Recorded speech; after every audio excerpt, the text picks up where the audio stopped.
नमस्कार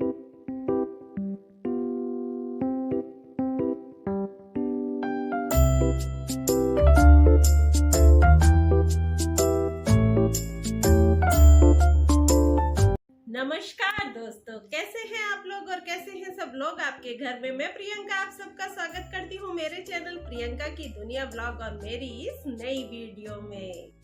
दोस्तों, वृक्ष सदा ही पूजनीय है। वृक्ष और पौधे घर की सुंदरता को तो बढ़ाते ही हैं, साथ ही ये हमारे वातावरण को भी शुद्ध रखते हैं। वृक्षों से सकारात्मक ऊर्जा का संचार तो होता ही है, साथ ही ये हमारे जीवन के लिए अत्यंत आवश्यक है। ये नकारात्मकता को दूर करके घर के वातावरण को सकारात्मक बनाते हैं और घर के बाहर शुभ पेड़ पौधों को लगाने से घर में सुख समृद्धि आती है। साथ ही पेड़ पौधे जो होते हैं ये हमारे घर के कई वास्तु दोषों को भी खत्म करते हैं। घर के आंगन में खड़े हुए वृक्ष देवता की तरह हमारे घर की सुरक्षा करते हैं। दोस्तों, इसके लिए मैं आपको एक छोटी सी कथा सुनाती हूँ जिससे आप वृक्षों के महत्व को समझ सकते हैं। पूर्व समय की बात है, एक व्यापारी रहते थे और उनकी जब शादी हुई, बहुत ही खूबसूरत कन्या से उनकी शादी हुई। फिर उन्होंने अपना एक घर बनाया। उनका व्यापार बहुत फल फूल रहा था। घर में किसी भी तरह की कोई कमी नहीं थी। धन दौलत सुख समृद्धि सभी कुछ था। फिर उन व्यापारी की पत्नी ने अपने घर के बाहर कुछ वृक्षों का रोपण किया और उन्हें जल देने लगी। जैसे जैसे वो वृक्ष बड़े होते जा रहे थे, उस घर में सुख समृद्धि की कमी होती जा रही थी। उनका व्यापार धीरे धीरे घाटे में चला जा रहा था। धीरे धीरे फिर एक समय ऐसा आया कि उनका पूरा व्यापार ही डूब गया। तब उस व्यापारी ने सोचा, जब घर में खाने के भी लाले हो गए और खाने के लिए कुछ नहीं बचा, तो वो दूसरे व्यक्ति के यहाँ पे काम मांगने के लिए गए, लेकिन उन्हें कहीं भी कोई काम नहीं मिला। तब वो बहुत दुखी मन से अपने घर आ रहे थे, तो रास्ते में उन्हें एक साधु मिले और साधु का उन्होंने बहुत ही आदर से उन्हें नमस्कार किया। साधु ने कहा कि मुझे भूख लगी है और मुझे तुम्हारे घर चलकर भोजन करना है। तो व्यापारी बहुत खुश हुए और उन्हें अपने घर ले आए। लेकिन घर आकर जब उन्होंने अपनी पत्नी से कहा कि इनके भोजन की व्यवस्था कर दो, तो उसकी पत्नी ने कहा कि हमारे घर में खाने के लिए कुछ भी नहीं है। तब वो व्यापारी वापस बाहर गए और उनके पास एकमात्र अपनी एक अंगूठी बची थी, जिसे गिरवी रखकर वो उन साधु की भोजन की व्यवस्था करके घर आ गए। और उन्होंने वो सामान अपनी पत्नी को देते हुए कहा कि अब जल्दी से साधु महाराज के लिए कुछ खाने के लिए बना दो। और इस तरह से उन्होंने साधु की बहुत अच्छे से सेवा सत्कार की, उन्हें अच्छे से खिलाया, भोजन कराया। तो फिर साधु खुश हो गए और उन्होंने उनसे कहा कि तुम्हारी कोई कामना हो तो मुझे जरूर बताओ। तो उस व्यापारी ने पूछा कि साधु महाराज, मेरे घर में सब कुछ था, लेकिन ऐसा क्या हुआ कि मेरा सारा व्यापार डूबता चला गया? इसका मुझे कारण बताएं। क्योंकि मैं हमेशा पूजा पाठ करता हूँ, धर्म के सारे कार्य करता था, तो फिर ऐसा क्यों हुआ? तो साधु महाराज ने कहा कि जब मैं तुम्हारे घर आया था तो मैं आते ही समझ गया था कि तुम्हारे घर में कुछ भी सही नहीं चल रहा है, तुम्हारा व्यापार भी सही नहीं चल रहा है और कोई भी खुशी तुम्हारे घर में नहीं आ रही है। और आगे फिर उन्होंने कहा कि इन सब का कारण एकमात्र कारण है तुम्हारे घर के बाहर लगे हुए वो पौधे, जो कि बिल्कुल भी शुभ नहीं है। फिर उस व्यापारी ने पूछा कि कौन से पौधे शुभ होते हैं? तो फिर साधु महाराज ने कहा कि पहले तो इन अशुभ पौधों को अपने घर के बाहर से हटा दो, और अब मैं तुम्हें बताता हूँ कि कौन कौन से पौधे शुभ होते हैं जो हमें अपने घर के अंदर और घर के बाहर लगाने चाहिए। अगर अभी तक आपने वीडियो को लाइक नहीं किया है तो एक लाइक जरूर कर दीजिएगा, और साथ ही जो भी मेरे भाई बहन मेरे चैनल पर नए हैं वो चैनल को सब्सक्राइब जरूर कर ले और साथ में बेल आइकन को प्रेस कर दे, ताकि मेरी आगे आने वाली वीडियो के नोटिफिकेशन आपके पास सबसे पहले पहुंच सके। और एक बार कमेंट में सच्चे दिल से माँ लक्ष्मी का नाम लेकर जय माँ लक्ष्मी जरूर लिखिएगा, ताकि आपके ऊपर माता लक्ष्मी की कृपा हमेशा बनी रहेगी। और इस यूजफुल वीडियो को शेयर भी कीजिएगा ताकि दूसरे लोग भी इसका फायदा उठा सके। देखिए, अगर हम किसी जलाशय के पास कोई पीपल का वृक्ष लगाते हैं तो वो बहुत ही शुभ होता है। जब पीपल का वृक्ष बड़ा हो जाता है और जब उसके पत्ते उस जलाशय में गिरते हैं तो वो पिंड बन जाते हैं और हमारे पितृ को तृप्त करते हैं, और इससे हमारे पितृ दोष समाप्त हो जाते हैं। और मनुष्य अगर स्नान करने के बाद नित्य पीपल के वृक्ष का स्पर्श करता है तो उसके समस्त पापों का नाश हो जाता है और लक्ष्मी की प्राप्ति होती है। पीपल के जड़ में श्री हरि विष्णु जी का वास होता है और इसके तने में शिव जी का वास होता है और इसके अग्र भाग में ब्रह्मा जी का वास होता है। अमावस्या के दिन पीपल के वृक्ष में जल देने से जो हमें पुण्य मिलता है वो 1000 गाय के दान करने के बराबर का पुण्य होता है। पीपल के वृक्ष को चोट पहुंचाना या फिर इसकी टहनी को तोड़ना एक महापाप माना गया है और जो व्यक्ति पीपल के वृक्ष को कटवाता है या काटता है वो नर्क का भागी बनता है। अब बात करते हैं दूसरे वृक्ष की। तो आंवले का वृक्ष बहुत ही पवित्र वृक्ष होता है और अत्यंत शुभ फल देने वाला होता है। आंवले का जो फल होता है वो श्री हरि विष्णु भगवान को बहुत प्रिय होता है। इसको खाने से सभी पापों से मुक्ति मिलती है और इसका जल पीने से सभी रोगों से मुक्ति मिलती है।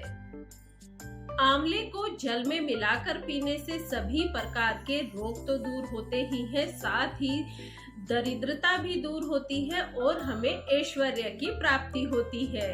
एकादशी के दिन अगर आंवला मिल जाए तो संसार के सभी तीर्थों से ज्यादा फल की प्राप्ति होती है।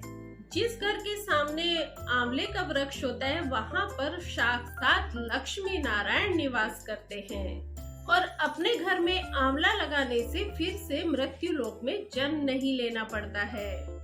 तीसरा वृक्ष है अशोक का वृक्ष। इसमें अप्सराओं का वास होता है। ये शोक का नाश करने वाला होता है और इसे घर के पास लगाने से खुशहाली आती है। रावण ने जब माता सीता का अपहरण किया था तो वो अशोक वाटिका में अशोक के वृक्ष के नीचे ही रहती थी और अशोक के वृक्ष ने माता सीता की बहुत सेवा की थी। इसलिए माता सीता ने अशोक के वृक्ष को ये वरदान दिया था कि जिस भी स्थान पर अशोक का वृक्ष होगा वहाँ पर उनका निवास भी होगा। अगला वृक्ष है पाकड़ का वृक्ष। ये भी बहुत शुभ फल देने वाला वृक्ष होता है। इस वृक्ष को लगाने से यज्ञ के समान पुण्य की प्राप्ति होती है। कलयुग में यज्ञ करना संभव नहीं होता है तो इस वृक्ष को अपने घर पर अवश्य ही लगाना चाहिए। अगला वृक्ष है नीम का वृक्ष। नीम का वृक्ष लगाने से सूर्य देव प्रसन्न होते हैं और इस वृक्ष को लगाने से नाना प्रकार के रोगों से मुक्ति मिलती है। नीम के वृक्ष को आयु प्रदान करने वाला माना गया है और माता लक्ष्मी को नीम के पत्ते बहुत ही प्रिय होते हैं, इसलिए वो नीम के वृक्ष के पास निवास करती हैं। अगर हम अपने घर के बाहर नीम के वृक्ष का रोपण करते हैं तो घर में धन संपत्ति की कमी नहीं होती है। अगला वृक्ष है जामुन का वृक्ष। यदि किसी व्यक्ति की कन्या प्राप्ति की इच्छा है तो उसे अपने घर के बाहर जामुन का वृक्ष अवश्य ही लगाना चाहिए। जिस घर के बाहर जामुन का वृक्ष होता है उस घर में कन्या का जन्म अवश्य ही होता है। अगला वृक्ष है बेल का वृक्ष। बेल के वृक्ष में भगवान शिव का वास होता है और गुलाब के पौधे में माँ पार्वती का निवास माना जाता है। अगर हम अपने घर के बाहर बेल के वृक्ष के साथ गुलाब का पौधा भी लगाएं तो हमें माँ शिव और पार्वती का आशीर्वाद प्राप्त होता है और उस घर में कभी भी दुख दरिद्रता नहीं आएगी और कोई भी व्यक्ति कभी भी अकाल मृत्यु को प्राप्त नहीं होगा। नारियल का पेड़।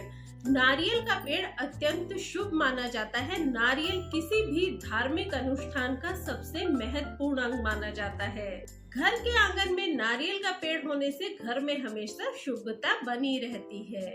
अगला वृक्ष है अनार का वृक्ष। अगर किसी व्यक्ति की कामना सुंदर पत्नी पाने की है तो उसे अपने घर में अनार का वृक्ष लगाना चाहिए।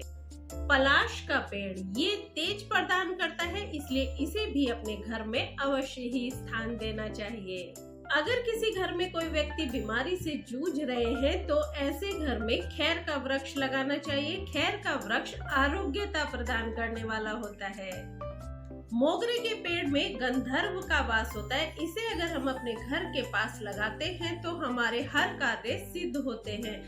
अगर कोई कला के क्षेत्र से जुड़ा हुआ है तो उन्हें अपने घर में मोगरे का पेड़ अवश्य ही लगाना चाहिए। यदि किसी व्यक्ति को चोर लुटेरों का डर रहता है तो उन्हें बैत का वृक्ष लगाना चाहिए। ये वृक्ष चोर और लुटेरों को घर से दूर रखता है और घर की रक्षा करता है। चंदन और कटहल के वृक्ष जो हैं वो दुख और दरिद्रता को दूर करते हैं। इनका रोपण करने से घर में लक्ष्मी का वास होता है। घर की उत्तर दिशा में पाम का पौधा लगाने से धन में वृद्धि होती है। केले का पेड़ भी बहुत शुभ होता है। इसमें भगवान विष्णु का वास होता है और जिस घर में केला लगा होता है वहाँ पर सुख समृद्धि का वास भी होता है। माता लक्ष्मी का आशीर्वाद उस घर पर हमेशा बना रहता है। हार श्रृंगार का पौधा, इसे पारिजात भी कहा जाता है। इस पौधे की जो उत्पत्ति हुई थी वो समुद्र मंथन में हुई थी और माँ लक्ष्मी की उत्पत्ति भी समुद्र मंथन में हुई थी। इसलिए जहाँ पर हार श्रृंगार का पौधा होता है वहाँ पर माता लक्ष्मी की विशेष कृपा होती है। तो ये तो थे वो पौधे और वृक्ष जो हमें अपने घर के बाहर और घर में लगाने चाहिए। अब बात करते हैं कुछ ऐसे अशुभ वृक्षों की जो घर में कभी नहीं लगाने चाहिए। ताड़ का वृक्ष, ये वृक्ष जो है कभी भी घर में नहीं लगाना चाहिए। ताड़ का वृक्ष संतान का नाश करने वाला होता है। जिस घर में ताड़ का वृक्ष होता है उस घर में संतान की उन्नति कभी नहीं होती है। बहेड़े का वृक्ष कभी नहीं लगाना चाहिए। इस वृक्ष पर प्रेतों का वास होता है। जो मनुष्य बहेड़े का वृक्ष लगाता है वो प्रेत बन जाता है। इस वृक्ष के नीचे बैठकर कभी भी पूजा पाठ नहीं करनी चाहिए। धूप अगरबत्ती इसके नीचे कभी नहीं जलानी चाहिए। घर में कभी भी ऐसे पौधे या वृक्ष नहीं लगाने चाहिए जिनको तोड़ने से, जिनकी टहनी को तोड़ने से दूध निकलता है। घर के सामने कभी भी बबूल का वृक्ष नहीं लगाना चाहिए। इस वृक्ष को लगाने से घर पर विपत्तियां आती ही रहती हैं। घर के सामने पपीते का वृक्ष भी नहीं लगाना चाहिए। इस वृक्ष को लगाने से धन का नाश होता है और घर में दरिद्रता का आगमन होता है। और पीपल का वृक्ष अगर घर की पूर्व दिशा में लगा है तो उस घर में दरिद्रता का वास होने लगता है। और घर की दक्षिण दिशा में तुलसी का पौधा भी नहीं होना चाहिए। अगर यहाँ पर तुलसी का पौधा है तो घर में जो संतान होती है उसको कोई ना कोई पीड़ा का वाहन करना ही पड़ता है। किसी भी सूखे हुए पेड़ की छाया या मृत पेड़ की छाया हमारे घर के ऊपर नहीं पड़नी चाहिए। ये मृत्यु का सूचक होता है। ऐसे वृक्ष को तुरंत वहां से हटा देना चाहिए। तो आज की वीडियो में बस इतना ही। स्वस्थ रहिए, खुश रहिए, मस्त रहिए और अपने अपनों का ख्याल रखते रहिए। जय माता की।